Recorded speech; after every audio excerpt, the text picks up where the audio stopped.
أنه لا نحيا بشعار الله الوطن الملك، أنه لا نحيا بشعار الله الوطن الملك.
Monsieur le Président, Sa Majesté le Roi du Maroc,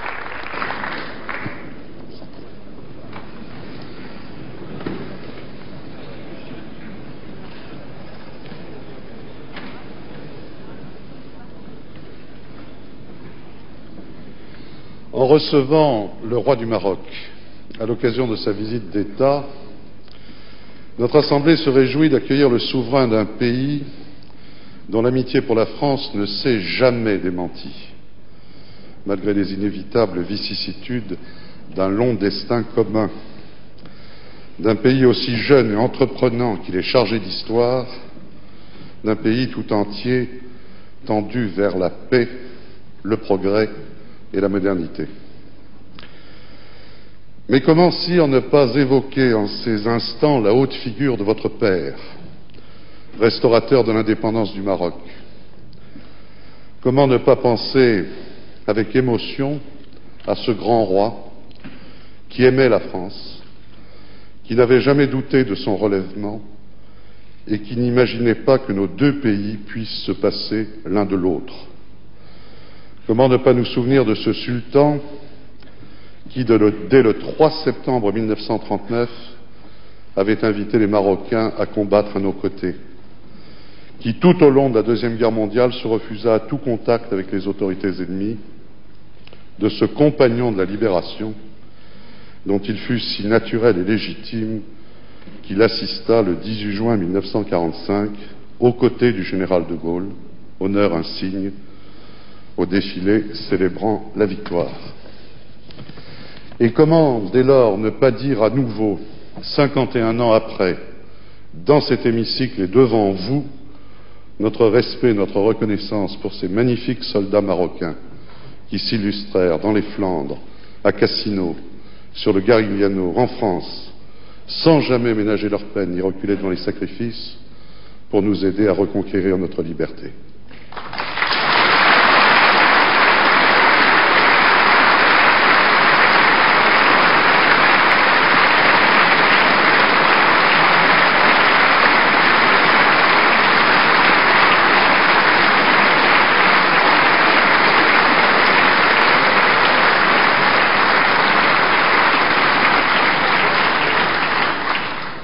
Vous êtes, il est vrai, sire, à la tête d'un grand peuple fier et courageux, d'un peuple ouvert aussi, chaleureux, héritier d'une grande culture à la fois arabe, africain et pleinement méditerranéen. Dans une comparaison imagée qui vous fut souvent empruntée, vous avez dit un jour que le Maroc ressemblait à un arbre dont les racines nourricières plongent profondément dans la terre d'Afrique et qui respire grâce à son feuillage bruissant au vent de l'Europe. On ne saurait oublier en effet que la province romaine de Mauritanie-Tingitane a été créée à peu près au même moment que les provinces romaines des Gaules, ou encore que deux brillantes dynasties, celle des Almoravides puis celle des Almohades, régnèrent de part et d'autre du détroit de Gibraltar, liant étroitement l'Europe du Sud et l'Afrique du Nord, rayonnant depuis Cordoue à qui nous devons une bonne part de l'humanisme moderne et de ce qu'on appellerait bientôt les Lumières. Voilà qui faisait déjà du Maroc un véritable trait d'union, vocation à laquelle il n'a jamais renoncé et qu'il entend plus que jamais assumer. Voilà aussi qui aura contribué à inspirer au Maroc cette conception d'un islam serein et tolérant, ouvert aux progrès techniques et scientifiques, comme en porte témoignage parmi tant d'autres réalisations la grande mosquée de Casablanca.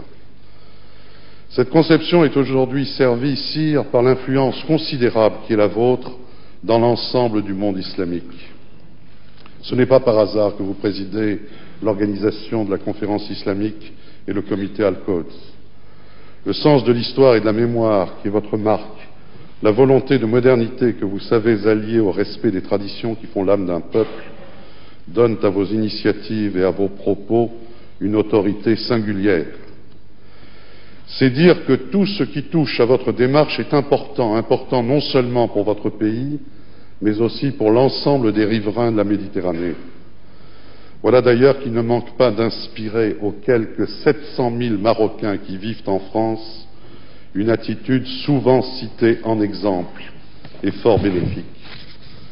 Ces Marocains de France nous apportent le témoignage des progrès que ne cesse d'accomplir le Maroc dans le domaine économique, au prix d'efforts méritoires. Le développement est en effet l'une de vos priorités, en même temps que la construction d'un État de droit. Vous avez inspiré un courageux plan d'adaptation riche de promesses sur le plan économique, y compris pour nos relations bilatérales. Vous avez encouragé par ailleurs une politique allant dans le sens de la promotion des libertés publiques. Liberté de la presse, liberté d'association et de réunion, multipartisme peuvent ainsi être vérifiés par tous vos visiteurs. La Constitution adoptée par référendum en septembre 1992 renforce les pouvoirs de votre Parlement avec lequel nous nous félicitons d'être unis par les liens les plus étroits, tandis qu'un Conseil constitutionnel règle désormais les rapports entre pouvoirs publics. La création d'une deuxième chambre, à la faveur de la nouvelle consultation que vous avez annoncée lors de la récente fête du trône, devrait mettre un terme définitif aux discussions relatives au mode de recrutement de la Chambre des députés. La France, vous le savez, conformément aux attentes de sa propre opinion publique, continuera d'applaudir à de telles initiatives. Il n'est guère étonnant qu'adhérant à de mêmes prémices, nos deux pays parviennent à s'entendre sur les dossiers les plus délicats. Et c'est bien pourquoi le président de la République n'a pas hésité, lors de sa visite officielle au Maroc en juillet 1995, à parler d'une relation placée sous le signe de l'exception. Nous apprécions à sa juste valeur l'action menée par le Maroc en faveur de la stabilité de la région et le rôle de médiateur qu'il joue depuis plusieurs décennies. actions et rôles qui ont trouvé leur consécration dans les retentissants succès de la diplomatie marocaine de ces dernières années. Conférence des accords du GATT à Marrakech, sommet économique de Casablanca, sommet de l'organisation de la conférence islamique. Nos deux pays sont également conscients de la nécessité de promouvoir un rapprochement de l'ensemble des peuples qui bordent notre mer commune. Le Maroc, qui a participé activement à la conférence de Barcelone, entend occuper une place à sa mesure dans ce nouvel espace qui devrait aboutir à l'horizon de l'an 2010 à la création d'une zone de libre-échange euro-méditerranéenne. L'accord d'association conclu le 10 novembre dernier avec le soutien empressé de la France est particulièrement prometteur à cet égard. Oui, le Maroc et la France ont bien vocation à œuvrer ensemble à l'avènement de cette zone de paix, de stabilité, de prospérité et de coopération. L'action résolue du Maroc en faveur du processus de paix au Proche-Orient, votre implication personnelle si courageuse, sont d'ailleurs une contribution majeure à ce grand et noble objectif. La relance de la construction du Maghreb au sein de l'Union du Maghreb arabe sera, à n'en pas douter, une autre de ces contributions, car le succès du partenariat euro-maghrébin passe aussi par un essor des relations politiques et commerciales entre les trois principaux États du Maghreb, que tout doit inciter à la bonne entente. Sire, à l'orée du XXIe siècle, en mesurant, vous et nous, le rôle que jouent nos nations, la France dans l'Europe comme le Maroc au Maghreb, en Afrique et dans l'ensemble du monde arabe, nous désignons ici nos responsabilités particulières. Elles sont immenses si nous voulons qu'une véritable communauté se renforce et s'affirme de part et d'autre de la Méditerranée. Nous devons donc plus que jamais resserrer nos liens. Dans l'histoire de nos relations, de nos convergences et de nos actions communes, votre visite en France est ainsi promise à un grand retentissement. Nous nous réjouissons que vous ayez choisi que votre passage à l'Assemblée nationale en soit un temps fort, car ce que vous avez à dire sera entendu au-delà de cet hémicycle et des frontières même de nos deux pays. Aurais-je assez dit, sire, combien vous êtes ici le bienvenu. Vous avez la parole.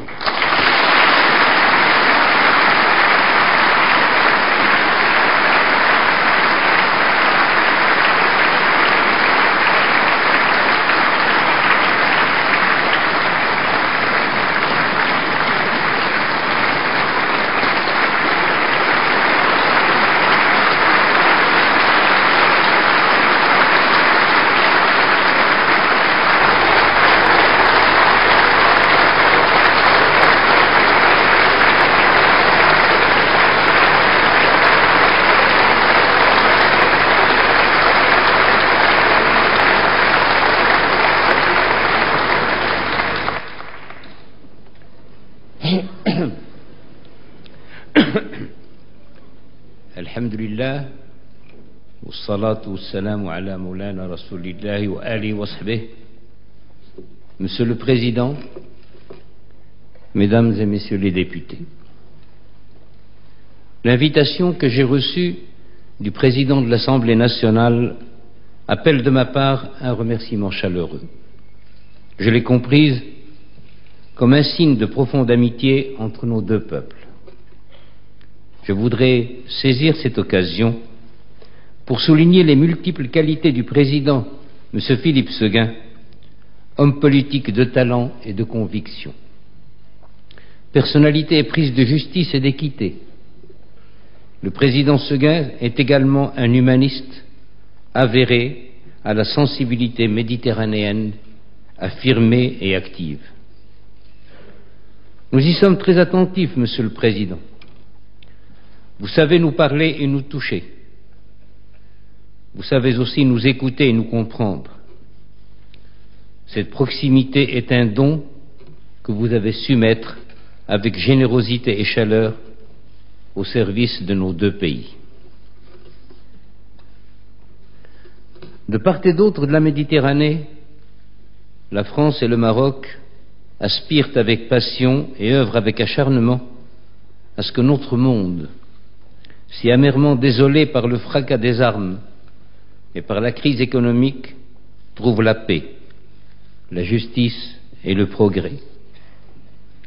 Et je me sens en ce lieu en communion avec les représentants de la nation française, et je crois qu'avec l'aide de Dieu, ensemble, nous réussirons. Mon propos pourrait s'arrêter là, tant la communauté d'esprit qu'il implique et la confiance réciproque qui le justifie sont évidentes. Et si je le prolonge pendant quelques instants, c'est parce que l'enceinte où je suis accueilli m'incite de façon quasi irrésistible à une réflexion. Récemment, votre auguste assemblée a voté une révision constitutionnelle réformant le système des sessions et élargissant le champ du référendum. Du côté marocain, voici quelques années, en 92, la Constitution a été enrichie par la réaffirmation de l'attachement aux droits de l'homme tels qu'ils sont universellement reconnus, par la création d'un Conseil constitutionnel et par le renforcement des moyens de contrôle parlementaire sur le gouvernement.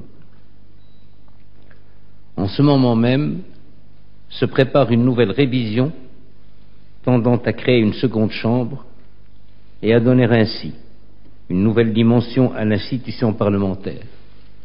Elle accentuera encore notre décentralisation, notamment au plan régional. Ainsi, de part et d'autre, les constitutions et leur fonctionnement évoluent, non certes par plaisir du changement, mais parce que le temps passe, que la société change et que vivre, c'est s'adapter. Ne nous y trompons pas cependant. Il ne s'agit pas de nous copier les uns les autres. En matière de constitution, il n'existe pas de procédé industriel permettant de livrer des usines institutionnelles clés en main. La simple imitation serait stérile. Si l'on veut s'abandonner à la métaphore, mieux vaut voir chaque constitution comme un vêtement. Un vêtement se dessine et se coud en fonction des formes et des mesures de celui qui devra les porter. Bien plus, celui que l'on habille ne gardera pas immuablement la même silhouette. Les âges de la vie, l'état de santé, la condition physique appellent des corrections qui vont de la simple retouche à un changement d'habit. Peut-être un ironiste suggérerait-il qu'un vêtement est aussi une affaire de mode et qu'il ne faudrait pas faire subir aux institutions des mutations de pure fantaisie. N'y a-t-il pas quelque chose de cela dans l'appel si souvent entendu à la modernité ?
بشعار الله الوطن الملك أنه لا نحيا بشعار